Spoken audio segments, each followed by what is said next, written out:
All right, so we're going to talk about neck training.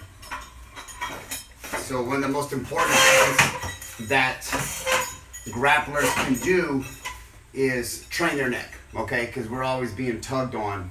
And a lot of people have a misconception of the grapplers needing to train like a neck as in like, oh, I need to get like a big neck, okay? So big neck is cool, all right? But a lot of people will do this, like big neck. That's big traps, okay? We're talking about a neck, all right? So yes, of course, naturally, the more we train our neck, it will thicken up. But I'm not really worried about the aesthetic purposes of my neck being wide. That's awesome, all right? It's awesome. For me, it is. But what I'm worried about is more of my extensors of pulling back as I begin to tug, all right? So another problem that we have is it's really for sports purposes what we're working on at this point, all right?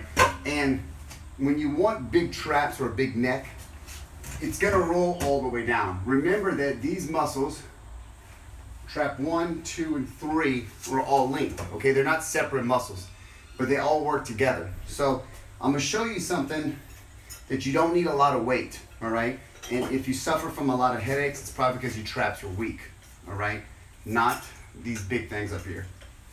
So, lightweight, okay?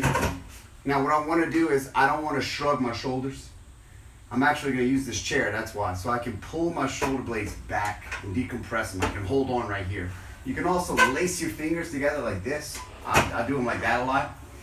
And you don't really want a lot of body motion.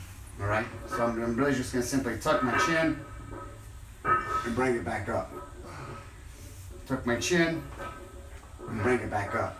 By forcing my shoulder blades back and pinching them, I can actually feel it way up there in that mid-back area. Tuck my chin and up. Tuck my chin and up, all right? So if we're trying to build our neck, for aesthetics, it works. You can hold on to like the trap machines or like this for neck, okay? It's not a big deal at all. When we're trying to build our neck for athletic purposes, of course, the bigger the neck, it means that you actually train your neck, but I wanna make sure that when I go down with my chin, I am pushing up with my chest. And as I push my chest out, that also puts my shoulder blades back, all right? That's what I want. I need those shoulder blades back. As we engage into wrestling and they're pulling on us, see our shoulders are rounded because we're attacking. In order to break that, this has to happen, all right? So as I get into the tie, I'm tugging on them and my shoulders are forward and braced.